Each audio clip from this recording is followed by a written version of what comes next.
Class 9 তোমাদের 251 পাতায় 15 দাগের অঙ্কটা দেখো। যদি আবুল ওই সমবাহু ত্রিভুজের মানে 14 অঙ্কটা যেটা বলা হয়েছিল ওই সমবাহু ত্রিভুজের একটা অন্তবৃত্ত যদি আঁকত, আগেরটা কী এঁকেছিল পরিবৃত্ত, এবার যদি অন্তবৃত্ত আঁকত তাহলে ওই অন্তবৃত্তের ব্যাসার্ধের দৈর্ঘ্য ও বৃত্তের ক্ষেত্রফল কত হতো তা হিসাব করি।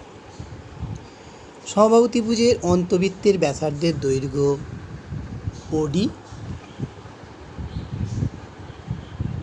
ছবির দিকে তাকাও, তাহলে ওডি সমান 1/3 অফ এডি। অতএব ওডি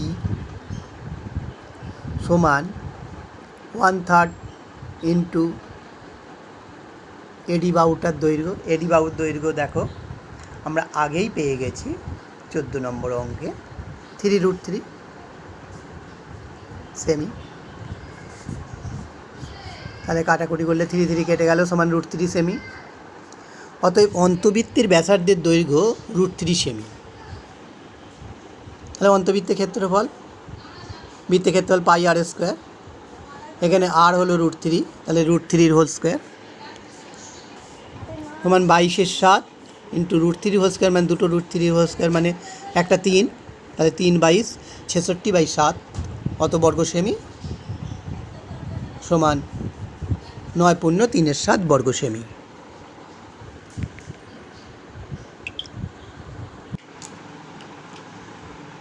এবার ক্লাস 9 তোমাদের 16টা ছবিটা দেখো 251 পাতা। একটি ত্রিভুজাকার পিচবোর্ডের পরিসীমা 24 মিটার, ত্রিভুজটির অন্তবৃত্তের পরিধি 44 মিটার হলে ত্রিভুজটির ক্ষেত্রফল কত হিসাব করো। ভালো করে চিন্তা করো, একটা ত্রিভুজাকৃতি পিচবোর্ড বলে দিয়েছে, তার পরিসীমা 24 মিটার, কী ত্রিভুজ তাকে বলেনি। আর একটা কী ব্যাপার না, ভিতরে একটা অন্তবৃত্ত আছে, তার পরিধি বলে দিয়েছে 44 মিটার, বলেছে ত্রিভুজটার ক্ষেত্রফল কত। দেখো ছবির দিকে তাকাও 251 পাতায়। ধরি এবিসি একটি ত্রিভুজ যার পরিসীমা 24 মিটার। তাহলে এও, বিও, সিও যথাক্রমে বিএসি, এবিসি এবং এসিবি এর অন্তঃসমদ্বিখণ্ড। আর অন্তঃসমদ্বিখণ্ডক 3টি ও বিন্দুতে মিলিত হয়েছে। ও বিন্দু থেকে বিসি, সিএ, এবি বাহু উপর লম্ব যথাক্রমে ওডি, ওই, ওএফ এবং প্রত্যেকে ওডি সমান ওই সমান ওএফ হবে। সুতরাং ত্রিভুজটির অন্তবৃত্তের ব্যাসার্ধের দৈর্ঘ্য ওডি।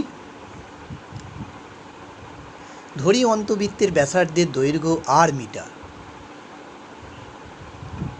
তাহলে শর্তানুসারে ওর পরিধি কত হবে 2πr। আর ওই অন্তবৃত্তের পরিধি কত বলে দিয়েছে, অঙ্কের দিকে তাকাও 44, তাহলে 2πr সমান 44 মিটার। এবার পাইয়ের মান বসিয়ে দাও, বা 2×22/7 গুণিতক r সমান 44। এবার বজ্র গুণন করে নিতে পারো, কোনাকুনি যদি গুণ করো 2×22 সমান 7×44 হবে। পরের লাইনে r সমান 44×7, তলায় 2×22 চলে আসবে। বইতে তাই করেছে, 22কে 2 দিয়ে গুণ করে একচোটে 44 বসে দিয়েছে, 44 কেটে গেল, তাহলে r সমান 7। তাহলে আমরা বৃত্তের ব্যাসার্ধ পেয়ে গেলাম, কোন বৃত্ত না অন্তবৃত্তের ব্যাসার্ধ পেয়ে গেলাম 7 সেন্টিমিটার, 7 মিটার, এখানে এককটা মিটার বলেছি। তাহলে অন্তবৃত্তের আমরা ব্যাসার্ধ পেলাম 7 মিটার। এবার ত্রিভুজ এবিসি এর ক্ষেত্রফল, ত্রিভুজ বিওসি, এই ত্রিভুজটার ক্ষেত্রফল, ত্রিভুজ সিও এর ক্ষেত্রফল, ত্রিভুজ যোগ ত্রিভুজ এও বি, এই তিনটে ত্রিভুজের ক্ষেত্রফলের সমষ্টিই তো হলো এবিসি। তাই ওরা লিখেছে ত্রিভুজ এবিসি ক্ষেত্রফল সমান ত্রিভুজ বিওসি এর ক্ষেত্রফল যোগ ত্রিভুজ সিও এর ক্ষেত্রফল যোগ ত্রিভুজ এও বি এর ক্ষেত্রফল। আমরা জানি যে কোনো ত্রিভুজের ক্ষেত্রফল হাফ ইন্টু ভূমি ইন্টু উচ্চতা। দেখো প্রথম ত্রিভুজ বিওসির দিকে লক্ষ্য করো, হাফ এর ভূমি কত বিসি, উচ্চতা কত ওডি, ওডি মানে আর, ওই জন্য হাফ ইন্টু বিসি ইন্টু আর। অনুরূপে সিও এ ত্রিভুজেরও হাফ ভূমি ইন্টু উচ্চতা, ওর হাফ ভূমি হলো সিএ, উচ্চতা হলো ওই, ওই মানে আর, ওই জন্য লিখেছে হাফ ইন্টু সিএ ইন্টু আর। অনুরূপে আবার এও বি ত্রিভুজের ক্ষেত্রফল হাফ ইন্টু ভূমি ইন্টু উচ্চতা, মানে হাফ ভূমি মানে এবি, উচ্চতা মানে ওয়েব, ওয়েব মানে আর, অতএব এও বি ত্রিভুজের ক্ষেত্রফল হাফ ইন্টু এবি ইন্টু আর। এবার প্রত্যেকের মধ্যে দেখো আরটা কমন আছে আর হাফটা কমন আছে, তাহলে হাফ আর আর কমন নিয়ে নাও, তাহলে হাফ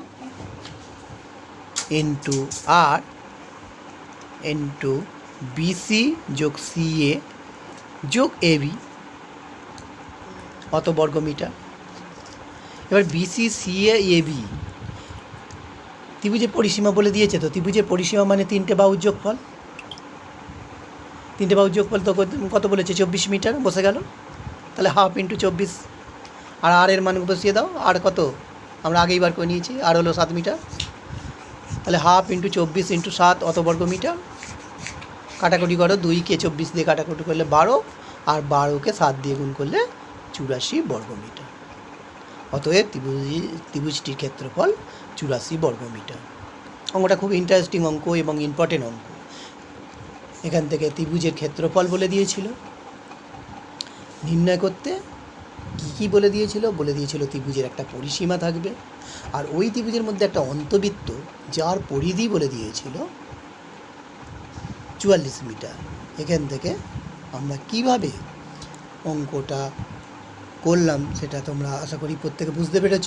যদি না কোনো বুঝতে গিয়ে কোনো প্রশ্ন থাকে তাহলে আমাকে অবশ্যই প্রশ্ন করবে যে ত্রিভুজটার ক্ষেত্রফল কেমন করে বার করা হলো।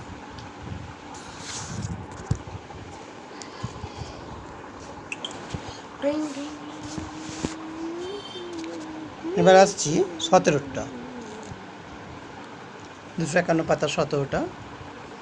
17 নম্বর অঙ্কটা, একটা ত্রিভুজের বাহুর দৈর্ঘ্য 9, 12 আর 15, তিনটে বাহু বলে দিয়েছে। ত্রিভুজটার পরিবৃত্তের ক্ষেত্রফল।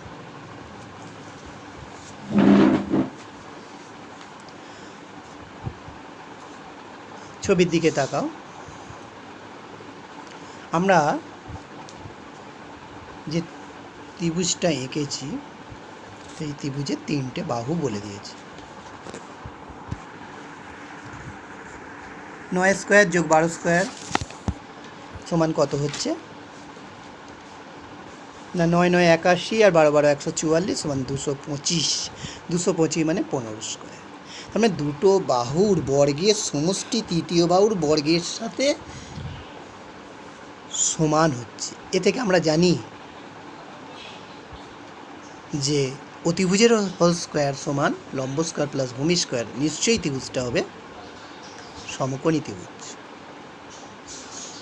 এই অঙ্কের এই সংখ্যাগুলো দেখে আমরা দুটো বাহুর বর্গের সমষ্টি করলাম যেটা তৃতীয় বাহুর বর্গের স্কোয়ারের সাথে সমান, তখনই বুঝে নিতে হবে ত্রিভুজটি সমকোণী ত্রিভুজ। ওই জন্য ছবিতে সমকোণী ত্রিভুজ এঁকেছে। ত্রিভুজের এ বি বাহু সমান 9 সেন্টিমিটার, বিসি সমান 12 সেন্টিমিটার এবং সিএ সমান 15 সেমি। তাহলে ত্রিভুজ এ বি সি বিকোণটা অবশ্যই 90 ডিগ্রি। ধরি বিডি হলো ত্রিভুজের মধ্যমা, তাহলে বিডি সমান এডি সমান ডিসি। অতএব আমরা তো জানি যে ত্রিভুজের মধ্যমা হলো ত্রিভুজের শীর্ষবিন্দু থেকে অপর বাহুর উপর লম্ব, মিড পয়েন্ট মানে মধ্যবিন্দু থেকে মধ্যবিন্দুর যোগফল। এখানে দেখো, যেহেতু মধ্যবিন্দুটা হয়ে গেছে এসি হলো ব্যাস, তাহলে ডি হয়ে গেল কেন্দ্র, ওই জন্য এডি সমান ডিসি। এছাড়াও আমরা জানি যে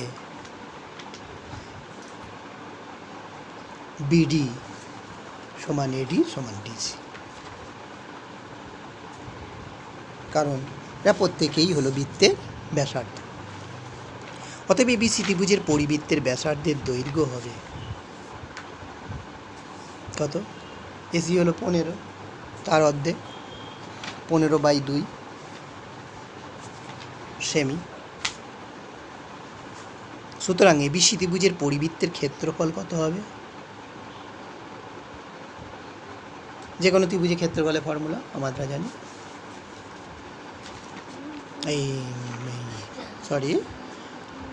বৃত্তের ক্ষেত্রফল আমরা জানি πr²। তাহলে এখানে পাই মানে 22/7 জানি, আর এখানে আর মানে হলো 15/2। তাহলে পাই ইন্টু 15/2 এর হোল স্কোয়ার, পায়ের মান বসিয়ে দিলাম 22/7 ইন্টু 15 15 225 আর 2 দুগুণে 4। এবার কাটাকুটি করে ফেলো, 2 দুগুণে 4 আর 11 দুগুণে 22, তাহলে নিচে হলো 7 আর 2 গুণ করলে 14, আর উপরে 225 আর 11 গুণ করে তোমরা দেখবে